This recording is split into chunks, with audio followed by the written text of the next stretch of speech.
안녕하세요. 김킴 변호사의 호변입니다. 네, 안녕하세요. 김킴 변호사의 김변입니다.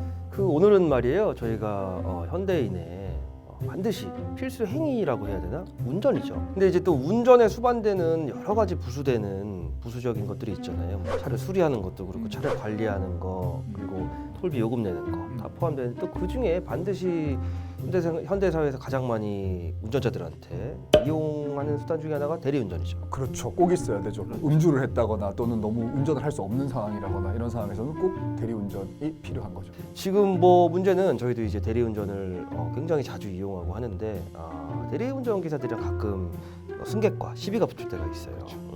소개시켜드릴 주제는 좀 흔하진 않지만 왕왕 발생할 수 있는 일인데 그렇죠. 이제 가끔 가다가 대리운전 기사님이랑 승객과 요금 시비가 붙거나 목적지에 대해서 시비가 붙어서 결국 요금 문제거든요. 그렇죠. 처음에 이제 콜을 불렀을 때 얘기한 목적지에 비례해서 대리요금이 책정이 되는데 그거보다 더 먼 데를 간다거나 반대 방향을 간다거나 또 대리기사님들도 동선이 있고 비용이 누굴 내려준다거나. 그렇죠. 이제 그런 부분 때문에 다툼이 있을 수 있어요. 이제 문제는 이제 가끔 가다가 뭐 대부분의 기사님들 안 그러시는데 이 승객과 다툼이 있을 때 대리기사님이 가버립니다. 그런 경우가 가끔 뉴스 나올 정도로 있죠. 그러고 나서 이제 그 승객이 또 이제 술도 어느 정도 취했으면 다시 부른다거나 하는 게 여의치 않을 때가 있어요. 물론 그게 변명이 절대가 될 수 없죠. 무조건 불러야 되는 건 맞지만은 그때 일순간의 판단 착오로 인해 가지고 만약에 본인이 차를 운전을 하는 경우가 생기는 거죠. 근데 지금 작년 11월에 서초구에서 발생한 상황인데 이 대리운전 기사님을 부른 승객이 0.097 상태의 만취 상태죠. 그렇죠. 이제 지금 이제 윤창호법이 시행되고 나서 이제 면허 취소 수치가 0.08로 떨어졌죠. 원래 예전에는 이제 0.1이었는데 이제 예전 기준으로 봐도 거의 이제 음주 면허 취소에 가까운 정도의 만취. 이 정도면 소주 한 두세 개 정도 두세 개 정도. 내려주는 정도의 취기 상태인데 이 상태에서 이제 대리기사님 불렀는데 그 모바일 앱을 통해서 불렀대요. 근데 불렀는데 대리기사님 오자마자 목적지에 대해서 다툼이 생긴 거예요. 뭐 그럴 수 있죠. 그래서 그렇죠. 대리기사님이 갔어요. 갔는데 문제는 이제 차를 일단 탑승을 하고 어디로 모실까요? 하고 이제 얘기를 하다가 이게 이제 다툼이 생겨서 갔는데 이 떠나는 과정 자체가 그 상태에서 이미 편도 1차선이기 때문에 차들이 뒤에 오는 차들이 옆으로 비껴나갈 수가 없는 거예요. 그래서 이 승객이 고민을 많이 합니다. 하다가 근데 뒤에서 차는 빵빵대고 차는 점점 이제 뒤에서 정체될 거 아니에요. 그래서 일단 차를 빼야겠다. 그래서 1차선이지만 옆에 바짝 붙이면 인도에 바짝 붙이면 차가 지나다닐 수 있으니까. 지나갈 수 있는 공간 확보할 수 있잖아요. 그래서 이제 3m 정도로 운전해서 바짝 붙인 거예요. 하는데 문제는 이 다툼이 생기고 떠난 대리기사가 그 승객에게 안갚음을 하기 위해서 지켜보고 있었습니다. 쓱 보고 있다가 3m 운전하자마자 바로 112에 신고를 합니다. 넌 내 덫에 걸렸다. 덫을 놨네요. 그렇죠. 이제 덫을 문 건데 그래서 이제 경찰이 출동을 했고 이제 음주운전으로 기소가 됐습니다. 재판에서 어떻게 됐을 것 같아요? 일단 억울하겠죠. 억울하죠. 이게 왜냐하면은 일반적으로 예전에 우리 법원의 이제 태도를 봤었을 때는 사실 뭐 대리기사가 차를 던지고 갔었을 때 주차장에 본인이 주차를 한다거나 조금이라도 뭐 이동을 한다거나 뭐 그랬을 경우에는 거의 다 유죄가 나는 게 일반적이었었거든요. 내가 3m를 움직였건 1m를 움직였건 30cm를 움직였던 유죄가 나는 게 일반적이었었는데 저도 이 기사를 봤는데 이거 같은 경우는 굉장히 이례적으로 무죄가 선고가 됐습니다. 일단 기본적으로 법원이 무죄를 취한 요지는 이렇습니다. 일단은 이 승객이 3m를 차량을 이동한 행위도 음주운전에 해당이 된다. 근데 다만 이제 형법 22조 우리가 흔히 아는 위법성 조각 사유라고 그래서 어떤 행위가 범죄는 해당이 일단 되지만 그 예를 들어 정당방위죠. 제일 많이 아는 게 위법성 조각 사유라고 그래서 쉽게 얘기하면은 이 어떤 행위는 이미 위법한 행동이 되는데 위법성을 깨트릴 수 있는 만한 사유가 있다. 동의받은 의사의 수술행위 같은 거. 그렇죠.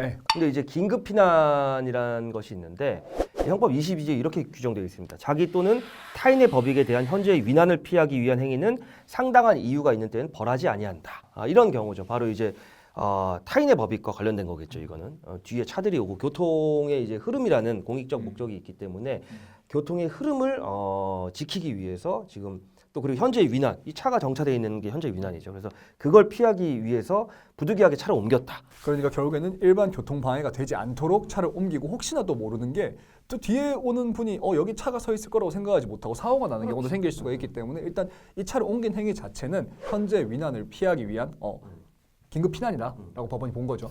이거는 참 뭐 지나가는 뭐 사건 사고일 수도 있겠지만 이거에 대한 긴급 피난 판례는 굉장히 의미가 있고 이 재판부 이 판사께서 굉장히 현실을 잘 잘 파악하고 잘 직시하셨다고 생각이 들고 적어도 대리운전 좀 이용해 보신 판사님이시다. 물론 이 처음에 이 요구 승객이 이제 그 모바일 앱을 통해서 대리기사님 부르면서 입력한 목적지와 실제가 달라서 다툼이 있을 수 있습니다. 근데 대리기사님이 떠날 수도 있습니다. 거기까지는 뭐 100번 양보해서 그럴 수 있다고 치는데 문제는 자기랑 다툼이 있다고 해서 상대방의 사실 궁박한 처지에 있는 거거든요. 그죠. 차를 그냥 던져버리고 나가지고 게다가 몰래 숨어가지고 차 움직이는지 본 다음에 그냥 신고까지 해버렸다.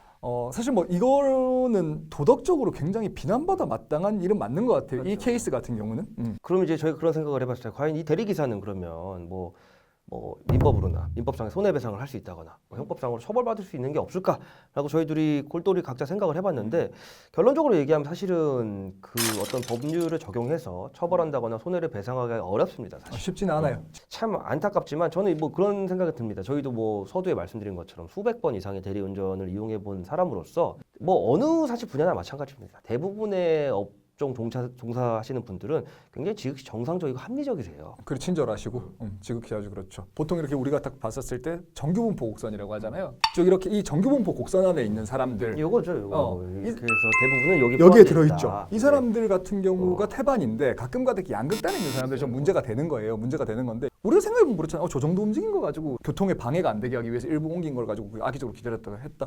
이거 같은 경우는 이분은 정규분포 곡선에서 좀 벗어나 있는 분이 아닐까라는 생각이 좀 드네요. 근데 제가 말씀드린 대로 이 대리기사를 뭐 처벌하게 할 수 있는 뭐 형법상이나 민법상의 규정이 없기 때문에 굳이 복수를 하고 싶다라고 한다면 제가 조언을 하나 드리자면 대리 업체가 여러 개가 있는데 무난한 성향을 가진 손님이 거기 컴플레인하면은 블랙 걸립니다. 적어도 이 업체는 다시는 콜 배정 못하고 그게 몇 번 누적되잖아요. 그럼 그분 대리 운전 못 하세요.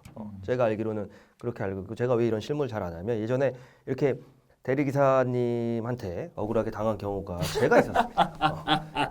이럴 때 혹시라도 대리기사님도 마찬가지입니다. 승객이 진상을 부리거나 좀 질이 안 좋은 손님이면 거꾸로 블랙을 걸 수도 있고 그럼 그 손님이 배차를 회피하는 기사님들이 많아지면 대리 이용하기가 어려워집니다. 그렇죠. 근데 뭐 그런 경우 꼭 저희가 뭐 문제가 되는 경우를 말씀드리고 싶은 게 아니라 혹시라도 이런 문제가 있다면 굳이 거기서 싸워봤자 제가 옛날에 그 경험에서 잘 아는데 굉장히 피곤합니다. 그래서 피곤하죠. 정리 한번 드리겠습니다. 이게 이 판례 같은 경우는 정말로 좀 합리적인 판결이다. 합리적인 판결은 맞는데 그렇다고 해서라도 굉장히 예외적인 판결이고요. 결코 음주운전 자체는 정말 30cm로 움직여도 음주운전이 되는 가능성이 태반입니다. 태반이기 때문에 만약 정말로 도로에서 뭐 교통방해라든가 또는 뭐 위험한 상황 자체를 피하기 위해 가지고 잠시 차를 이동하는 이런 경우가 아니라 뭐 주차장에 주차를 했다거나 교통방해 전혀 되지 않는 곳에 음주운전을 뭐 30cm, 10cm라도 했다거나 그럼 무조건 음주운전이에요. 그렇기 때문에 이런 경우를 상정하고 나는 무죄가 나올 거니까 음주운전을 해도 괜찮아라고 생각하시다가 정말 큰 코 다치시는 거고요. 어떤 경우도 음주운전은 해서는 안 된다는 부분을 말씀을 드리고 싶습니다. 되게 중요한 얘기인 게 지금 제가 아까 얘기 드린 긴급피난의 요건 중에 상당한 이유가 있을 때거든요.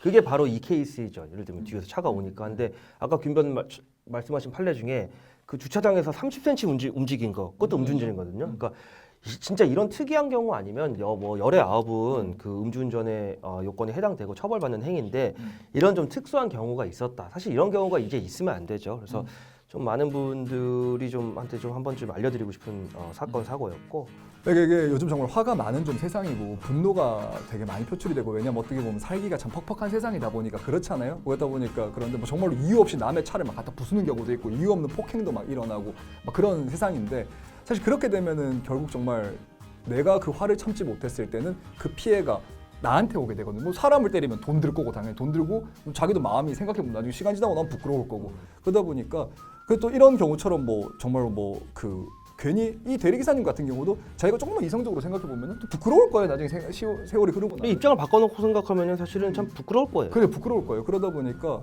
화가 많고 살기 힘들고 정말 퍽퍽한 세상이지만은 서로의 입장을 조금만 배려하고 상대방의 입장에서 조금 생각해보면 참을인자 세계면은 정말 살인도 잘한다는 거예요. 서로 그렇게 다들 융합해가고 화합해가는 그런 대한민국 됐으면 좋겠습니다. 다음번에는 또 다툼 없는 세상 우리가 꿈꾸고 희망하면서 또 다시 한번 돌아오겠습니다. 싸우지 말아요. 싸우지 마시고 행복하게 사이좋게 살아요 우리. 왼뺨을 내리고 오른뺨을 내주는. 쑥 들어오는데 쑥 들어오는데 쑥 들어오는데 방어를 못 하겠어. 자, 여러분 다음번에 만나요. 안녕히 계세요. 감사합니다. Rent a car you can't afford. Put on a song that we both know. Let your hair out in the wind. Put the pedal to the floor. Flame your light and take a smoke. Put Put your broken rip off wafers on. Doesn't matter if the sun goes down. We'll still be up, don't care about the place.